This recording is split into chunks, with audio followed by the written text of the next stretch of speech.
Good day everyone, I hope you're having a very great day.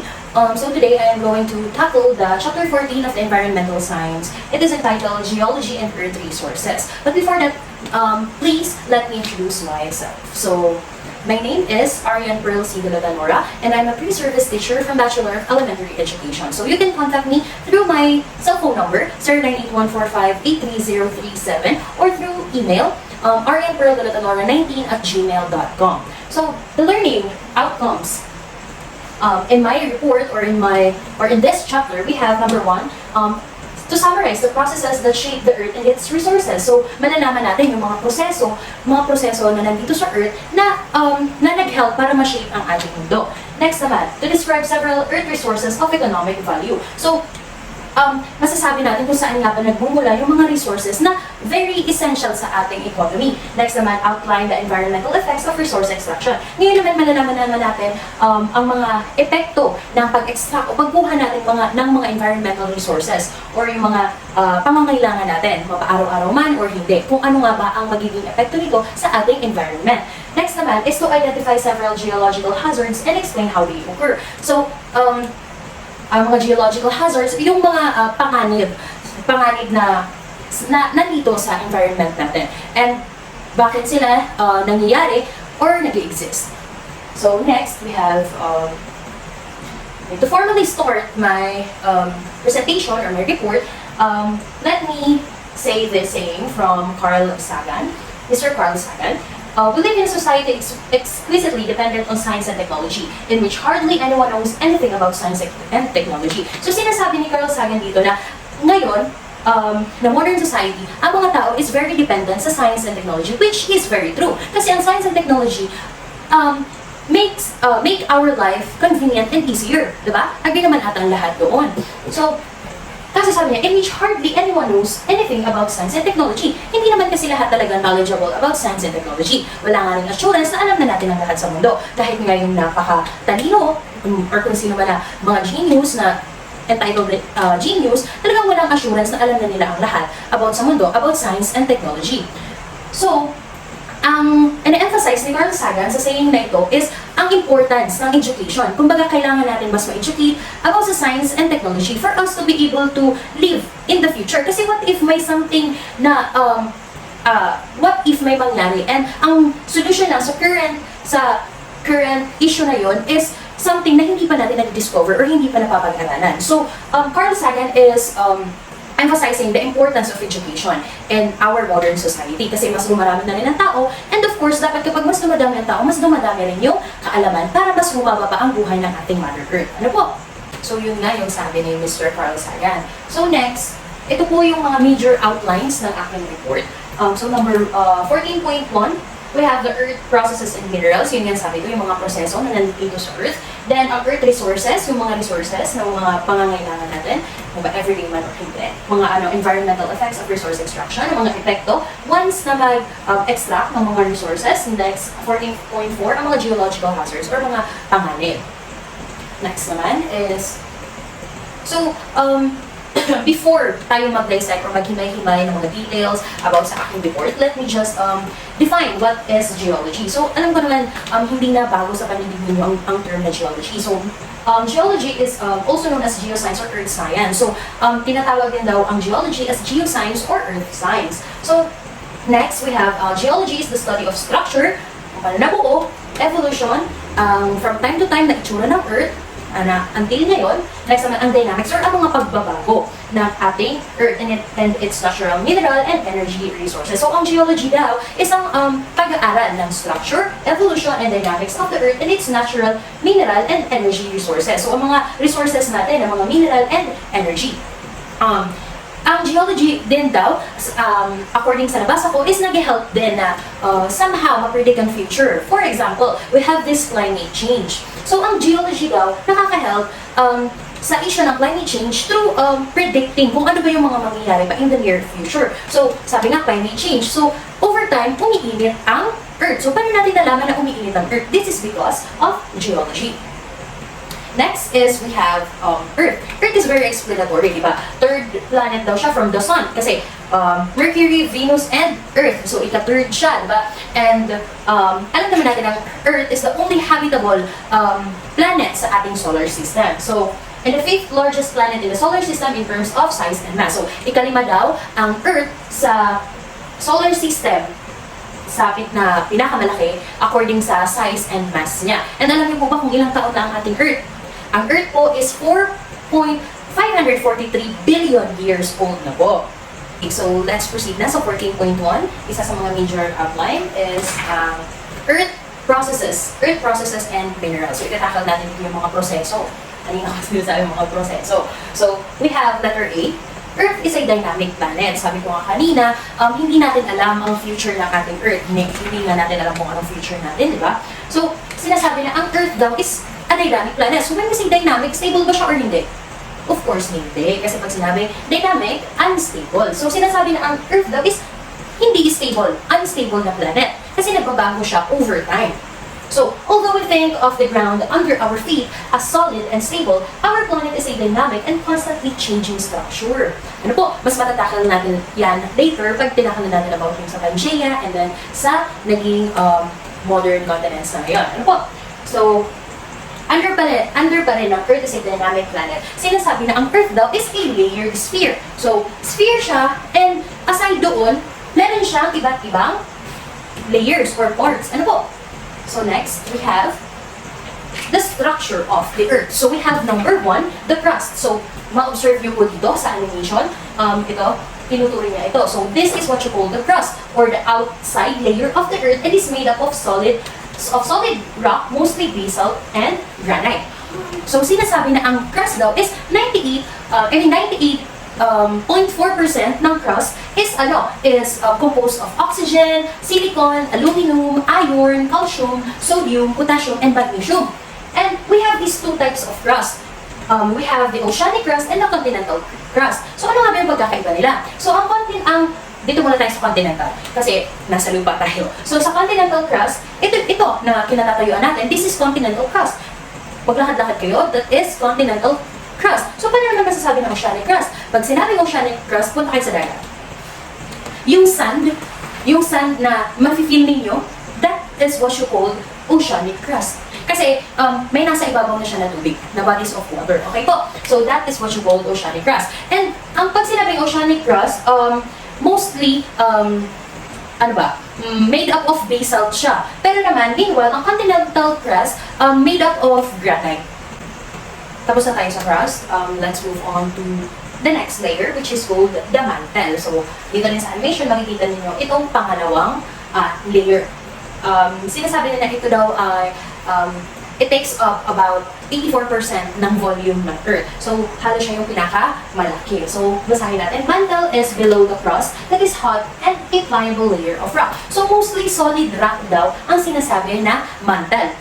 And ang temperature daw ng mantle is 200 degrees Celsius to 4,000 degrees Celsius. So we have these 3 layers of mantle. So beyond this very thick mantle is divided pa siya into 3 layers. So we have lithosphere, asthenosphere, and mesosphere. So dito, lithosphere, asthenosphere, and mesosphere.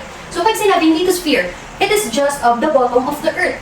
I mean bottom of the crust, of the Earth's crust. So yun, connected siya sa crust.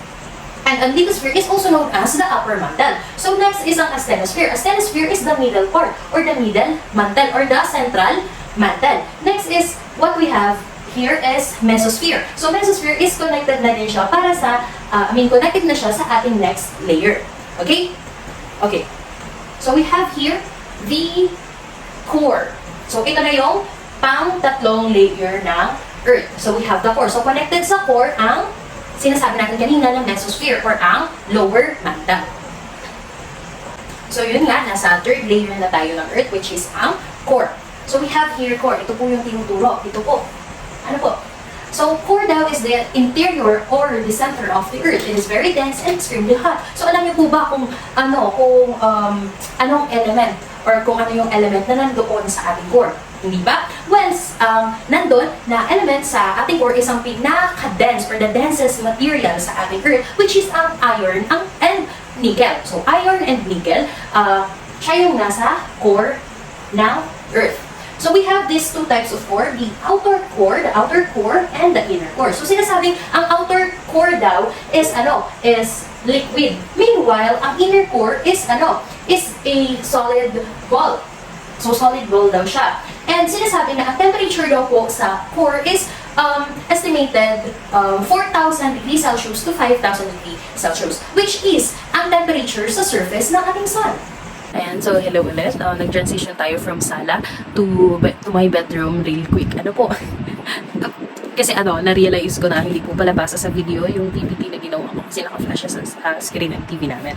So, to add lang sa facts about the core of the Earth or ang third layer ng Earth is dahil sa core, may nagagawang magnetic field ang ating Earth. So, yung magnetic field na yun yung nagpo-protect sa atin, ng mga tao, and of course sa Earth, sa mga malalakas na radiation from the sun. Kasi, nagkakaroon din po ng pagsabog sa ating sun, and yung mga radiation na pinapakawala ng sun is binablock ng ating magnetic field or binablock ng Earth's magnetic field. Ganun po. So next, we have this tectonic, letter B na tayo ha, tectonic processes move continents. So, we have here, under this is the convection current. So, ano nga ba yung sinasabing convection current? So, ang convection current daw po is yung pagtaas and pagbaba, the rise, and the fall of the temperature or ng heat sa loob ng ating Earth. This is generated by the so-called radioactive decay. So, ano na naman yung radioactive decay na yun? So, ang radioactive decay naman is yun yung proseso ng Earth para makagawa ng heat. Like for example, ang element na uranium. Once ma-breakdown ng uranium, magkakaroon ng heat. Okay? Okay. So, dahil sa convection current, yung sinabi ko kanina, because of the convection current or the rising and the falling of the heat inside our Earth, gumagalaw ang ating plate tectonics. So, ano nga ba yung sinasabing plate tectonics? So, this is a scientific theory that explains how major landforms are created as a result of Earth's subterranean movements. So, yeah, ito na pinagkakatuyuan natin. This is plate tectonics. So, nasolidify lang daw ang theory ng plate tectonics noong 1960s. And ang plate tectonics din ang nag-prove kung paano nagawa ang ating or kung paano tayo nagkaroon ng mountains, paano tayo nagkaroon ng volcanoes, as well as ang earthquake. Okay po? Okay, so proceed tayo sa next. So, sa next, naka-flash is ang mga tectonic plates. So, sabihin ko na lang po ano. So, we have here the Pacific Plate, the Caucasus Plate, Nazca Plate, Antarctic Plate, North American Plate, Caribbean Plate, South African Plate, Scotia Plate, African Plate, Arabian Plate, Eurasian Plate, Indian Plate, Indo-Australian Plate, and of course, meron pala tayo, Philippine Plate. Ayan. Ayan. So, ayun po, we have this three plate boundary. So, pag sinabing divergent, papalayo, or they pull away from each other. Ano po? Pero pag sinabi naman na convergent, they go towards each other hanggang sa may mag-overlap, ganon. So, next naman, pag sinabi naman na transform, yun yung pahilis, pag ganon. Pahilis po siya. Ano po? Yun po yung transform. Next is, kung mapapansin po ninyo ang pagkalawak ng Atlantic Ocean, malaki po yung difference sa mga past years and compare po now. So, isa po siya sa evidence na ang mga tectonic plates nga po is lumalayo. Pwede pong per year, ang mga tectonic plates is lumalayo ng 1 to 10 centimeters per year po. Ayan. Kaya nga po meron tayo nitong continental drift of plates. Unat or 225 million years ago, we have the Pangaea. Isa lang po siya, yun po yung pagkakakumpul-kumpol ng ating mga continents noong 225 million years ago. Next, 150 million years ago, nahati na sa dalawa yung Pangaea. Tinawag na Laurasia and ang Gondwana. Then, 100 million years ago, nahati na siya sa 1, 2, 3, 4, 5, 6. 6 pa lang po kasi magkadugtong ang Europe at Asia, tapos ang North America. Then, ang South America, ang Africa, ang India, ang Antarctica, at ang Australia. Pero ang modern na po ngayon, meron na tayong 7 continents. Ano po? Magkakalayo-layo na po sila. We have the North America, South America, Europe, ang Asia, Africa, India, Australia, and the Antarctica. So, ayan po, let's proceed to the rocks are composed of minerals, yung ating letter C. So, pag sinabing minerals, ito daw po is a naturally occurring inorganic substance or inorganic solid element or compound with a specific chemical composition and crystal structure. So, ito po yung naturally occurring inorganic substance na nandito na talaga sa Earth. So, ano yung pagkakaiba niya sa rock? So, ang rock kasi is composed daw po of minerals or mineraloids. So, ano po yung sinasabi na naman natin na mineraloids? So, pag sinabing mineraloids, ito po yung mga naturally occurring inorganic substance pero hindi mamit ang standard ng mineral. So, hindi siya pwedeng tawagin na minerals. Ano po? So, tatawagin siyang mineraloids. Ano po? So, ang mga common na minerals dito sa Philippines, we have the gold. Sinasabi po na ang Philippines daw po is isa sa mga malaking pagkukunan ng gold sa mundo. Next, isang copper, nickel, chromite, limestones, mga limestones na ginagamit for construction, coal para sa energy ng ating country, then ang clay. Ang clay is for pottery. Yes. So, we have sa rocks naman, sabi nga, composed of one or more elements. So, one or more minerals. Sorry. Ang mga most common naman na rocks dito sa Philippines is we have the basalt, the limestones, sabi ko nga kanina for construction, ang granite, ang marble. Ang marble po is ginagamit for architecture and sculpture. Next naman po ang sandstone, ginagamit din po pag construction. And ang shale, ang shale po is present siya sa mga lugar na oil and gas potential. So, pwedeng makapagkunan ng oil and gas. Yes, tapos ang andesite. Same with sandstone and limestones. So next, sinasabi po na katulad nga ng mga continents, napansin nga po natin na evidence kanina na from Pangaea nagkaroon tayo ng 7 continents. So, paano yun nangyari? Sabi dito, like continents, rocks are endlessly reshaped and reformed. So, parehas daw po ng continents ang mga rocks na present dito sa Earth. Kasi very dynamic din po sila or nagbabago. Hindi rin daw po sila stable. So, paano natin malalaman na hindi sila stable? Through understanding the rock cycle. Pero before natin i-tackle ang rock cycle, let's understand first the 3 major classification of rock. Ito pa ulit-ulit na to, elementary pa lang. Naalala ko nga nung grade school ako, may dala yung teacher ko ng mga examples of rocks, like nakalagay siya sa box. Tapos, yung igneous rock, to be specific, may mga dala siya. Tapos, yun, pinahawak sa amin isa-isa, kaya yun, knowledgeable din kami about sa major classifications of rock. So, let's begin sa first major classification of rock. We have the igneous rock. So, pag sinabing igneous rock, most common rock type in the Earth's crust that is solidified from magma. Ito po yung galing sa volcano. Ano po? So, basically, pag sinabing igneous rock, ay, alam na agad, galing sa volcano. Yes. Next naman is ang metamorphic rock. Ito, ang metamorphic rock po is formed due to ang rock na exposed sa extreme heat and pressure. Ano po? So, ito daw po yung pinakamatagal ito daw po yung may pinakamatagal na process para matawag siyang metamorphic rock. Ano po? So, ang next naman is sedimentary rock. Sedimentary rock is the accumulations of sand, mud, or other materials deposited over another source. So, ang sedimentary rock daw po is halos composed of sands and mud. And alam naman po natin na hindi naman ganon kalakas or katibay ang sand tsaka mud. So, kino-consider po na ang sedimentary rock as the weakest. Ano po? Weakest daw po ang sedimentary rock. I'm sorry. Yan. So, since alam naman na po natin yung mga major classifications of rock, dumako na po tayo sa rock cycle. So, let's start here sa igneous rock. Alam naman natin ang igneous rock is siya po yung nag-cold or nagtugas, sabi nga nagtugas daw na magma. Ano po? Kasi yung magma, once na nag-flow na siya, is lava na po yung tawag, di ba? Once na na-expose siya sa air, then matugas po siya, then eventually magiging igneous rock. Then, once ang igneous rock mag-undergo sa process of weathering and lithification, alam po ninyo ang weathering and lithification? Well, sabihin ko na. If ever alam nyo na, sabihin ko pa rin. Ang weathering po is the deterioration of rocks. Ano po? So, ang lithification naman is yung parang pag-gather ulit ng mga na-deteriorate na part ng rock. Mag-gather ulit para mamuo siya. Then, yun nga, once nag-weather ang igneous rock, magiging sediment siya. Or yung parang mga particles na lang po kasi nga nag-weather or nag-deteriorate. Next naman, once ang sediments nag-undergo sa compaction and cementation, ito yung compaction and cementation, ang very self-explanatory. Pero, sabi nga, compaction, yung pag-gather ulit or pag-solidify ulit. Ano po? Pag-solidify ulit. Then, ang cementation, yung parang with the presence of mag-act like glue para maging solid po ulit siya.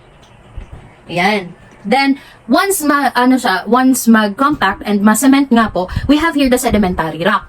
Ano po? So magiging from sediments to sedimentary rock. Next naman, pag ang sedimentary rock nag-undergo sa heat and pressure, sabi ko nga kanina sa previous slides, ang magiging metamorphic rock. Kasi ang rock nag-undergo sa heat and pressure. So sabi dito sa rock cycle, pag ang sedimentary rock nag-undergo sa heat and pressure, magiging metamorphic rock. So, yun naman, pag ang metamorphic rock naman is nagmelt naman is magiging magma ulit siya. And then, pag lumabas na yung magma sa volcano, ma-flow siya, and pag na-expose naman sa air, magiging igneous rock siya. So, the cycle continues po, paulit-ulit lang siya. Pero may rin po, may mga inside processes pa po siya. Kasi hindi lang naman ang sedimentary rock ang pwedeng mag-undergo sa heat and pressure. Ang igneous rock din po.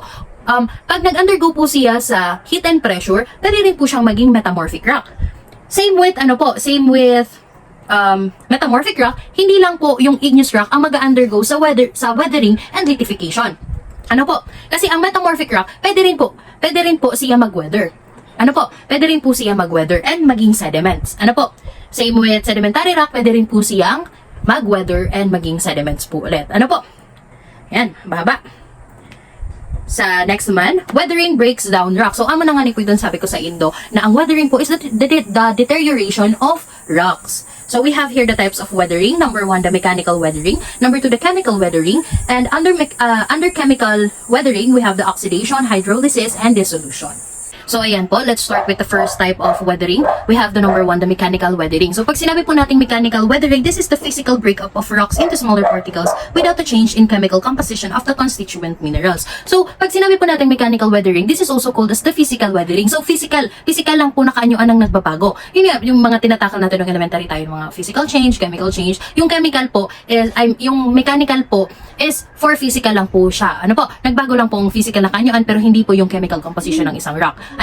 So, nagbabago ang kaanyuan, ang physical na kaanyuan ng rock because of the physical forces. Like for example, ang changes in temperature, biglang pagbabago, nagkaroon ng pressure. And ang mga actions po ng plants tsaka animals. Like for example, ito po yung bato, then bigla may dumaan na huge na animals na very heavy, then suddenly, mabibreak po ito na bato na natungtungan niya. So, pero ang tawag po doon is mechanical weathering lang po. So, next naman na type of weathering, we have the chemical weathering. So, pag sinabing chemical weathering, dito na po nagbabago yung chemical composition. So, we have here the meaning of chemical weathering. This is the selective removal or alteration of specific components that leads to the weakening and disintegration of rocks. So, ang chemical weathering daw po is nangyayari through chemical reaction. Pag ang rock na expose sa oxygen, sa acid, sa water, and other substance na present sa ating environment. So, under chemical weathering, we have this 3 types pa po, or 3 processes. We have the oxidation. So, pag sinabing oxidation, this is na-expose po ang rock sa oxygen, causing them to rust. So, matakla daw po ito na saro na rock or minerals, tapos ma-change daw po ang color. Next naman po is we have the hydrolysis. So, pag sinabing hydrolysis, pag sinabing hydro, water, agad po, so naiisip natin. So, ito po yung pagka-expose ng rock sa water. So, water reacts to form new materials or clay materials. So, yun nga po, pwede siyang maging clay materials. Then, sa dissolution naman po, we have the dissolution. Kapag ang rock naman po is na-dissolve sa acidic water. So, dahil po sa dissolution na ito, meron po tayong mga caves and mga sinkholes. So, yun lang po sa types of weathering. So, since done na tayo sa 14.1, let's proceed now to the 14.2, which is ang Earth resources. So, mga resources na nandito sa Earth. So, we have letter A, the metals are specially valuable resources. So, by the, title pa lang ng part na ito is, sinasabi na ang metals daw po is very valuable sa atin. So, the metals consumed in greatest quantity by world industry. So, we have number 1, iron. 740 million metric tons annually. So, napakarami talaga. So, number 2, we have the aluminum. 40 million metric tons, the manganese, 22.4 million metric tons, and next, the copper and chromium, they both have 8 million metric tons, so 8 million metric tons yung nagagamit per year. Then, nickel, 0.7 million metric tons. So, yun po yung top 5 na pinaka nagagamit na metals sa ating mundo. So, we also have here the metals, like for example, aluminum, ginagamit daw po yun sa pag-package ng mga foods and beverages and also sa transportation, tapos sa ibang electronics. Ano po, so we have here also the chromium. Chromium is for producing high strength steel alloy. So, ginagamit daw po ang chromium para pampatibay po ng mga steel. Then, next we have the copper. Copper po is ginagamit for construction din, for electric and electronic industries. So, next we have the iron. Iron po is ginagamit for producing heavy machinery or steel production. Next, we have the lead for gasolines, for batteries, paints, and ammunition. And next, we have the manganese. Pag sinabing manganese, the use of this is for high-strength, heat-resistant steel alloys. So, ano naman, pag ang sa chromium, matibay. So, pag ang manganese naman is para sa mga proof na siya or nare-resist na niya ang presence of heat, mga rigsada. So next, ang nickel for chemical industry and steel alloys, again, and platinum group for automobile, catalytic converters, electronics, and medical uses. So platinum group, yan daw po. And gold also for medical, aerospace, electronic uses, accumulations of monetary standards, and last but not the least, the silver for electronics and also for our jewelries. Ano po, mga bracelets and earrings, gano'n, mga necklaces, yes. So, letter B, we have the conservation or the conserving resources saves energy and material. So, nauna nga naman, di ba? Kasi pag patuloy nating inaabuso, patuloy lang tayong kuha ng kuha without even palitan, hindi natin pinapalitan yung mga kinukuha natin, then over time, magliles yung ating resources and of course, mapunta tayo dun sa point or aabot tayo dun sa point na wala na tayong makukuha. So, conserving resources saves energy and materials. So, conservation offers a great potential for extending, yun nga sabi ko, mas hahaba pa yung time natin na mayroon tayong resources for all this earth. Yan. So, ano-ano nga pa yung mga practice na pwede natin gawin in order for us to conserve the earth resources na kahit tayo lang kaya natin. Number 1, we have the 3R, yung reduce, reuse, and recycle. Ayan po. So, hindi, let's segregate our mga waste or mga garbages, then tingnan natin kung ano pa yung mga pwedeng i-recycle, ano po yung pwede pa ma-reuse, ano po. Then next, we have the energy efficiency. Siguraduhin po na lahat ng energy is hindi po nasasayang. Ano po, like for example sa kuryente, hindi naman po ginagamit yung TV pero naka-on. Wala naman pong nanonood ng TV pero naka-on. Like for example, pag ngayon na napakainit po, naka-on ang electric fan pero wala namang tao doon. Sinong gagamit? Nagsasayang ka lang po ng energy. Ano po? So make the energy na available sa atin efficient or nagagamit po. Ano po? Next po is the water conservation. Yun nga po, pag for example, nagtutoothbrush tayo, habang nagtutoothbrush tayo, we have to isara yung faucet natin para hindi kasi pag puno na rin yung baso na panglimugmog, para hindi na mag-overflow yung water, para wala tayong masayang na water. Ano po? Yun lang naman yun. Then, sa forest conservation, of course, napakalaking tulong din ng forest. Then, we have to conserve them kasi napakaraming species din na nandoon. And yun nga, yung susunod natin na biodiversity protection. So, mga species na nandoon, mapa-animals man, mga and plants, nakaka-help siya para ma-maintain ang pagiging habitable ng ating Earth. So, next naman ang waste management. Yun nga po ang sabi ko na pag-segregate and pagtapon po, of course, sa tamang lalagyan. Hindi yung itatapon lang natin kung saan-saan. Because, for example, nagtapon ka sa sentro ngayon or kung diin na may kanal. Ito na natapon mo is may potential na makabara sa mga passageway of waters. So, once na mag-rain ng napakalakas, edi yung place na yun is may potential na mag-flood. Di ba? Ganon. So, climate action. Yun nga po, alam naman natin na may nangyayaring climate change, global warming, ganon. And, as a person, as an ordinary person, siguro, may ambag ko sa climate action is lain ako magpara, sunog po baga, kung nananano na mga dahon po dito sa luwas. Kasi, instead of burning them, gawa na lang siguro po tayo ng compost pit. Ano po? Yeah.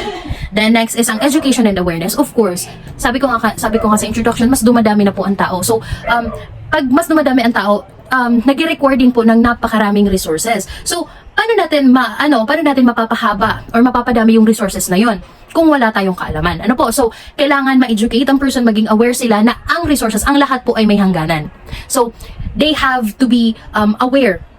They should be aware talaga na ang lahat po may hangganan, pati ang resources. So, by that, magiging aware sila na dapat hindi sila nagsasayang ng kung ano-ano. Ano po? Yes. So we have here the letter C, resource substitution reduces demand. So yun nga po, paghahanap ng alternatives para mabawasan din po yung demand sa ating mga resources. Consumption of minerals, metals, fuels can be reduced by substituting traditional materials and technology with new ones. So, nabasa ko po sa libro is instead of using steel pipes daw po is na-introduce na po sa ating industry ang mga plastic pipes. Ano po? And sa ibang na-research ko din po is may 5 po ako na talagang natandaan. Is ang number 1, ang renewable energy sources. Yung paggamit po natin ng solar panels po, instead of mag-depend lang sa kung anong binibigay ng Soreco, kumbaga. So we have this solar panels. Since napakainit din ngayon, very useful po ang ating solar panels. Next is ang LED lighting. LED lighting po, paggamit po ng mga ilaw na LED na po, is nakakasave po siya ng electricity and nakakasave po siya sa consumption ng energy. Next po, isang paperless technology. Pag sinabi natin paperless technology, ito po yung pag sinabing take note, hindi na po tayo nagsusulat, kundi yung picture na lang. Kasi makakabawas po siya sa demand ng paper. Ano po? Yung akala natin tamad tayo pero nakakatulong pala tayo somehow. Then next we have the electric vehicle. Yan din po, electric vehicle, instead of gasoline po ang nagpapatakbo nito is electricity po. Ano po? So makakabawas po siya sa demand ng gasoline. Next po, isang biodegradable packaging. So napansin ko po sa nagpaplasa ako sang nakaagi, talagang very very strict na sinda na line na sinda magamit ng plastic for packaging. Ano po? Talagang they're encouraging us to just buy eco bags kasi may mga nakapaskil na po na parang memorandum na bawal na nga po magamit ang plastic, which is very good kasi po once na nasobrahan po talaga tayo ng plastic here sa lugar natin, talagang very very vulnerable po tayo in terms of pag nagfo-flood, yun po, like sa Manila po, di ba, ganun. So let's now proceed to the 14.3, which is the environmental effects of resource extraction. Kung ano nga ba ang mga epekto ng pag-extract natin ng mga resources. Ano po? So we have here letter A, different mining techniques pose different risks to water and air. So, alam naman po natin na ang mining is one of the ways in order for us to extract earth resources, di ba po? Yung sa minerals and rocks, talaga makukuha po natin yan underground or talagang sa land po talaga. So, need mag-excavate and mag-excavate. Then, letter A, we have the first techniques for extracting geological materials. Number 1, we have the underground mining. So, sinasabi na this is the the most or much more dangerous po siya na technique ng pag-mine. Kasi nga po, pag sinabing underground mining, gagawa po ng tunnel or chambers po na labasan ng mga na-extract na materials. And ito po na tunnel na ito na underground, pag tumagal po, pwedeng maging marupok po ang mga soil doon and pwedeng mag-crush na lang po ito bigla. Yun po, or mag-collapse. Yan po na sinasabi nila. So, kadalasan nag-underground mining ang mga nag-extract because they need to get gold or may available doon na gold, coal, silver, tsaka diamond. Sorry. Next naman po, isang open pit mining. So, pag sinabi natin open pit mining, it is a surface mining technique that extracts rock or minerals from the earth using a pit or sometimes known as a barrow pit. Ayun po. So, ang open pit mining po is yung ang mga materials po or mga resources na close to the surface po ng earth. So, hindi po sila nagdidig deeper, kundi na gumawa ngayon ng tunnel sa ilalim, hindi po. Pag sinabing open pit mining, for example, ito yung earth, dito mismo sila kasi close to the surface of the earth ang resource na gusto nila makuha. Yun nga po, na mag-excavate po sila ng large open pit or magka-quarrying po sila. Yan. Tapos, open pit mining, ginagawa po ito para maka-extract ng copper, gold, iron, tsaka coal. Okay, so next, ang strip mining naman po. Pag sinabi natin strip mining, it is the practice of mining a seam of mineral by first removing a long strip of overlying soil and rock. So, mahaba po siya. Kung mapapansin po niyo, later po, may mapakita po ako ng picture. Ang pagkakaiba po ng open pit tsaka strip mining. Ang itsura po ng open pit tsaka strip mining. So, ang strip mining po, yun nga po, mag-strip or mag-clear ng malaking area to access mineral deposits. Like for example, ang coals, lignite, phosphate, copper, iron, tsaka natural gas po. So, we have here the example of underground mining. This is located at Benguet. And ang mining po na ito is pinangalan ng Tadcal Mine po. Yes po, that's the underground mining here in the Philippines. One of the underground mining here in the Philippines. Second is the open pit mining. Please observe ang itsura po ng open pit mining. So, this open pit mining is located here also in the Philippines in South Cotabato. So, para siyang pabilog then ilalim. So, next naman, pag sinabing surface or strip mining, ito po yun. Ano po? This is located in Surigao del Norte. Ayan po. So those are the different mining techniques, pose different risk to water and air po. Yan nga po. 14.4 na po tayo, which is ang geological hazard. So, let's tackle the earthquake. So, ano nga ba yung earthquake? I mean, lahat naman tayo nakaranas ng earthquake, pero ano nga ba talaga yung earthquake? So, earthquakes are sudden movements in the Earth's crust that occur along faults at transform boundaries where one plate slides past another. Ano po? So, pag sinabi natin earthquake, ito yung pagyanig ng ating ground. Ano po? This is because may sudden release of energy sa ating Earth's crust. Ano po? Na nagresulta sa seismic wave na sinasabi that caused the ground to shake. Ano po? So, ano nga ulit yung earthquake? Ang earthquake po is nangyayari dahil sa sudden release of energy sa ating Earth's crust na nagre-resulta sa tinatawag na seismic waves na nagre-resulta din sa sa pag-shake ng ating ground. Ano po? So, ang pinakamalakas po na earthquake na record po dito sa Philippines is nangyari po sa Mindanao. Noong August 17, 1976. Ano po? Na may magnitude of 8.1. Ang earthquake po is nag-originate sa tectonic fault sa may Moro Gulf na malapit sa Mindanao. Yan po. So, ito po yung earthquake magnitude scale. So, we have here from 1.5 to 3.5. Ang tawag po doon is micro. From 1.5 naman to 4.4, this is what you call the minor. Minor lang po ang labeling ng magnitude. Tapos 4.4 to 5.4, light na po ang label ng magnitude. Then from 5.5 to 6.4, moderate na po. Then 6.5 to 7.4, we have the strong. And 7.5 to 8.4, tinatawag na po itong major. And 8.5 hanggang 10, great na po ang label ng magnitude. Yes. So yun. Human-induced earthquakes daw po are becoming more often. So, ang akala natin na very natural lang yung earthquake na nangyayari yung nangyayari, no po, nagkakamali po tayo. Not at all po natural ang cause ng earthquake. Kasi may mga activities din po tayo mga tao na nagko-cause po ng earthquake. Like for example, yung sabi ko po kanina, yung mining, lalo na po yung underground mining. Talaga magkukos po siya ng earthquake kasi po once na may tunnel sa ilalim, nawawala po yung pagka-stable ng soil, yung lupa po. So, ang tendency po nun is magkakaroon ng seismic activity po or activity na related sa earthquake po. Next geological hazard po, we have tsunamis. Tsunamis can be dangerous than the earthquakes that trigger them. So, pag sinabi natin tsunamis, or powerful waves triggered by earthquakes or landslides po. The name derived from the Japanese word for harbor wave because the waves are often noticed only when they approach the shore. So, ang Japanese term po for harbor wave is the Minato-nami. Minato-nami. Okay po? Japanese word for harbor wave. So, it is po a series of ocean waves with large volume of water. So, napakalaking wave po siya na pwedeng malagpasan pa yung mga buildings na matataas. Ganun po kalakas, ganun po, talaga nakakapinsala ang tsunami. And it is typically triggered by earthquakes, underwater earthquakes to be specific, then volcanic eruptions, landslides, and meteorite impacts. Sa ang example po ng tsunami is, i-connect ko na lang dun sa naging example ko dun sa earthquake, yung sa Mindanao po noong August 17, 1976. After po magka-earthquake sa Moro Gulf, kasi doon po nagsimula yung earthquake, nagkaroon po ng tsunami after nun, na nagresulta po ng 2,000 deaths po noong 1976 sa Moro Gulf po, Mindanao.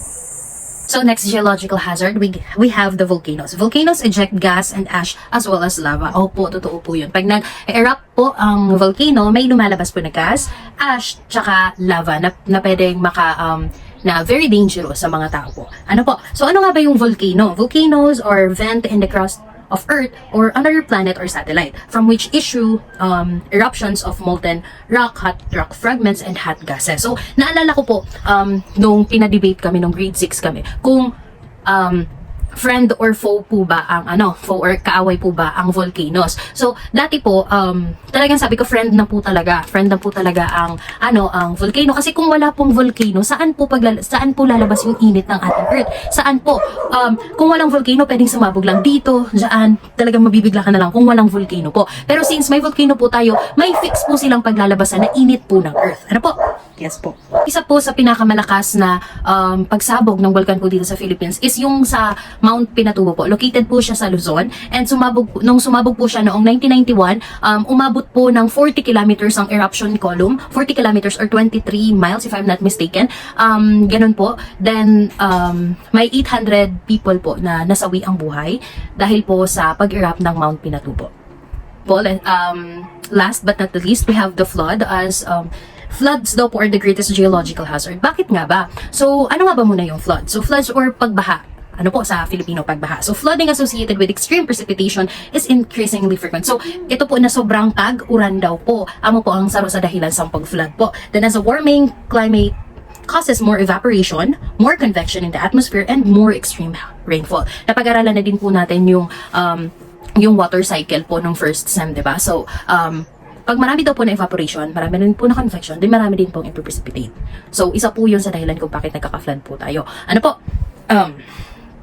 So, bakit nga ba ang flood daw po are the greatest geological hazard? So, pag nagkakabaha po kasi pwedeng maapektuhan yung economy ng ating bansa. Like for example, once magkabaha, yung mga agriculture sites po, pwede po silang ma-wash out. Eh di sayang po ng mga pananim na nandoon. And pwede po yun ikabagsak ng ekonomiya ng Philippines since nag-export po tayo. Hindi po ba?